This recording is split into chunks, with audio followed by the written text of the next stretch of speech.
From Hollywood, it's time now for... Johnny Dollar. Hello? Hello? Hello, hello. Sorry to scare off your caller, Ben. You always answer other people's phones, Mr. Dollar? Yeah, when it's right at my elbow, and when I want to find out who's calling at this time of night. Did you find out? I think so. I know of only one person in the township who'd probably hang up when they heard my voice. And who you reckon that'd be, Mr. Dollar? Millie Wells, Jed. Who else? I think you'd better leave Millie out of this if you don't mind. I can understand your concern, Ben, but I'm afraid I can't go along with it. Your wife has been murdered. Gossip around town says you and Millie have been interested in each other. And Millie stood trial 4 years ago on a charge of murder. Add it up, Ben. Add it up.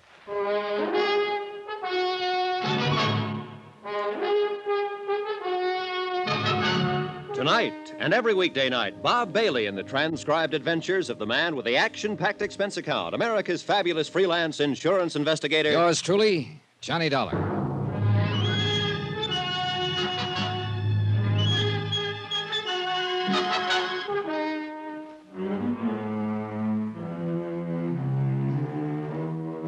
From Special Investigator Johnny Dollar, location Shady Lane, Vermont, to the Home Office, Star Mutual Insurance Company, Hartford, Connecticut.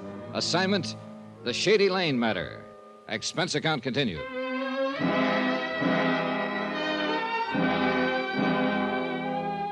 It was a messy case, hard to move around in. A small community, and everybody in it was a neighbor or friend of everybody else. Except, of course, the unknown person who'd murdered Ellen, Ben Bates' invalid wife. But the ties were close.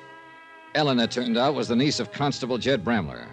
And Sarah Preeny, next-door neighbor, had accused Ben of carrying on with waitress Millie Wells, who was a good friend of Constable Bramler.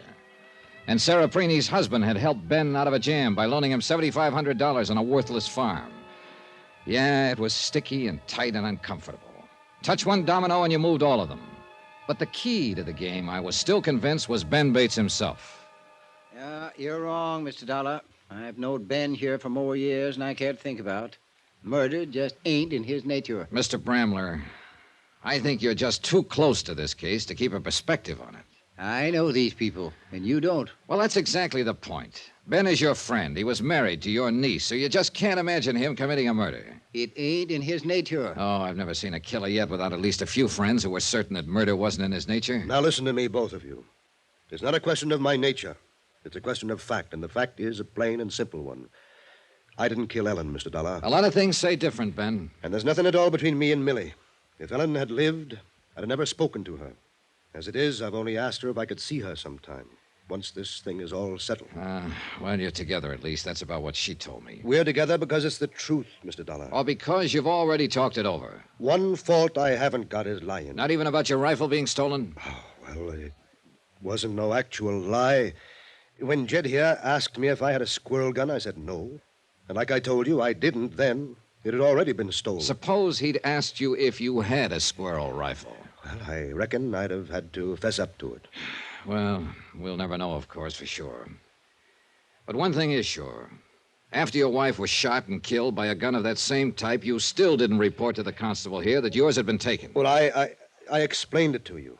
How would it have looked if I'd have told him after Ellen was shot that my old squirrel gun had been stolen before? And you didn't report the theft when it happened because Ellen asked you not to. Is that the story? She thought she knew who took it.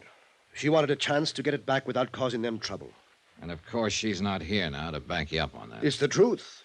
She was like that. Jed here, I'll tell you. Kind-hearted and tolerant with people. Yeah, she was that all right. It's a fact. If either Mrs. Preeny or Grody Hawkins took it, and they're the only ones that was here that week, then she was aiming to talk to whichever one it was and get it back without bringing the law in, only she never had the chance to. She was killed. Yeah, and that gun figures in it somehow. It's bound to. Look, we've got to find it, Mr. Bramler. Might take some doing. Then we'd better get at it. Tonight? Tonight. We got things stirred up now. Let's keep them stirred up. All right. Ben, you claim you're not guilty of this. It ain't a claim. It's a fact. Then who would you say is the most likely suspect? Ellen didn't have a single enemy in this world, as far as I know. There ain't a person in this township that had a reason to kill her. Except you. For the money, you mean? For that life insurance policy? It's worth $10,000. And I'm that kind, you think. A man who'd murder his own wife just to get his hands on $10,000. Ben, I don't know. But there's one thing you can count on. I'm going to find out. Constable Bramler and I left Ben alone in his empty farmhouse, drove back into town. The moon was higher now, and the countryside was dappled in black and silver. And it, too, was empty and silent. We alone moved and made noise as we rattled down the winding dirt road through the flint rock valleys between the sleeping elms and maples. Logic still pointed at Ben Bates, but I'd begun to doubt logic a little. Bramler was right. Murder didn't seem to be in Ben's nature.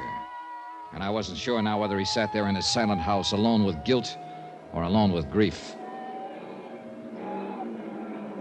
Brody lives back at the feed store there. What do you mean, back of it? Well, kind of a shack there on the back corner of the lot. They let him live in it in return for keeping an eye on the store at night. Yeah, quite a choice for a night watchman, a kid who's been up several times for petty theft. Mm-hmm. I reckon it does seem a bit odd. Well, let's go see if he's there. You know, folks around here use a person according to his nature. Brody is pretty reliable at something he's made responsible for. And why do you think he might have stolen that squirrel rifle from Ben Bates' place? He was working for Ben, wasn't he? But just as a hired hand. He wasn't hired specially not to steal. But here he is. Oh, now, that's a fine point of ethics. Well, most points of ethics is that way. Reckon Brody just does ornery things sometimes so people will notice him, take an interest in him. He's a little simple-minded, but he ain't a bad kid at heart. Is anybody bad in your book, Mr. Bramler? Whoever killed Ellen Bates is. Watch step now. It's pretty dark back here. Yeah. I hope nobody has dug a hole here someplace. Ain't likely. No, I think the door is here by the corner somewhere, if I recollect rightly. It's been a long time. Watch it. Come on. You all right? Bruised my shins all. Now, who in the Sam Hill put all these boxes in front of the door here? You stop right there now. Don't you move. He's got a rifle on us. All right, don't try nothing, Mr. Dollar. Like I told you, he's a dead shot. What you whispering about there? Never you mind, Brody. You just put that gun down. I'll put it down. Don't you move now. Let me get my flashlight. It's Jed, Brody. Constable Bramler. Mr. Dollar's with me. You stand still till I get a light on you. Then we'll see. Golly, tis. Yes, didn't you recognize my voice? Never can tell. People might try something funny. Try to break in. Something like that. Well, now that you know who we are, Grody, how about having a look at that gun you're holding on us? Well, I don't know. I guess if Constable Bramler says it's all right. It's all right, Brody. Let him look at the gun. Oh, all right, then. Here. Thanks. Mind holding the flashlight here? All right. Well, at least this isn't the one. It's a .22. What are you fellas up to, anyhow? Brody, what did you do with that squirrel rifle you took from over Ben Bates's mantel? Well, Brody? I don't know what you're talking about. You don't? Anybody says I done that is lying. Nah. Don't get excited, Brody. We don't want to wake up this whole town while we're walking across there. Where are we going, Constable? Over to the city jail.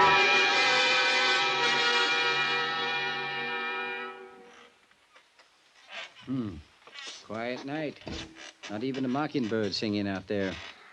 I wish that bird back in the cell would do some singing. Yeah, he will. Always gets to bothering him after he's in for a while. 30 minutes hasn't bothered him much. He'll talk pretty soon. Provided, of course, he has anything to talk about.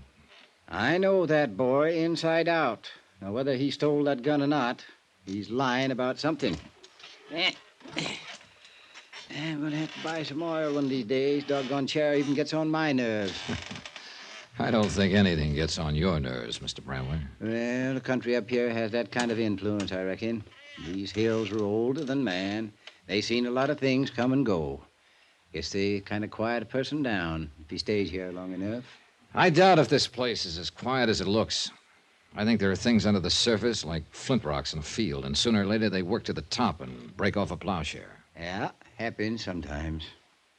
Isn't there anyone you can think of who might have hated her, even slightly? Mr. Dollar, if I was to say honestly who I thought was the best-liked person in this whole township, I would have to name my niece, Ellen Bates. And yet somebody put a bullet through her head and fired at her from the brush without even any warning. It's a fact. There had to be a lot of hate behind that bullet. Or a lot of greed. Same old tune, eh? Ben killed her for the insurance. I keep coming back to it because nothing else makes any sense. And neither does that. He owed that mortgage to Martin Preeny, and the farm wasn't worth it. Martin wasn't pressing him for it. Maybe not. But if I tagged Ben right, he still felt the obligation, the sense of pressure. $10,000 must have looked pretty big to him. Not that big, Mr. Dollar. Then there's Millie Wells, pretty as a picture and in love with him. And an invalid wife at home. Constable? Well, our pigeon's starting to chirp. Mm-hmm. Now, let him think I ain't coming right away. He gets more anxious. Saves time in the long run. Matter of understanding his nature, huh? Something like that. Constable Brandler? What about your nature, Mr. Brandler? Always was kind to my mother. And your niece, too? Meaning? How did you and Ellen get along? Fine. Just fine. Constable! Reckon he must be ready to talk now. It's true. I was lying about it. I stole that gun, all right. But I ain't got it now. Where is it, Grody? I sold it to Mr. Martin Preeny to hang in his house. Martin Preeny. Yeah, can't figure Martin paying money for something to hang in the house. He's too tight-fisted. He gave me $4 for it about 3 weeks ago. That would be after Ellen was shot. And you took the gun the week before the murder. Are you saying that I shot Miss Bates? That gun was in your possession at the time, Grody. Oh, she was the best friend I ever had. The only one in this town that ever treated me like somebody. I wouldn't ever done nothing to hurt Miss Bates. You had that gun, the same kind she was killed with. Oh, that gun ain't been fired in years. What? Well, Mr. Bates never did use it. Why, it's even got rust inside the barrel. Grody, for your sake, I hope it has.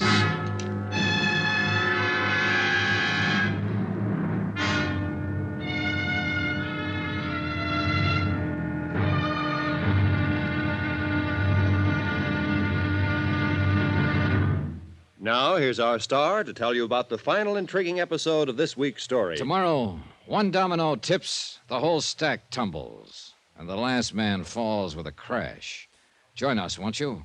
Yours truly, Johnny Dollar.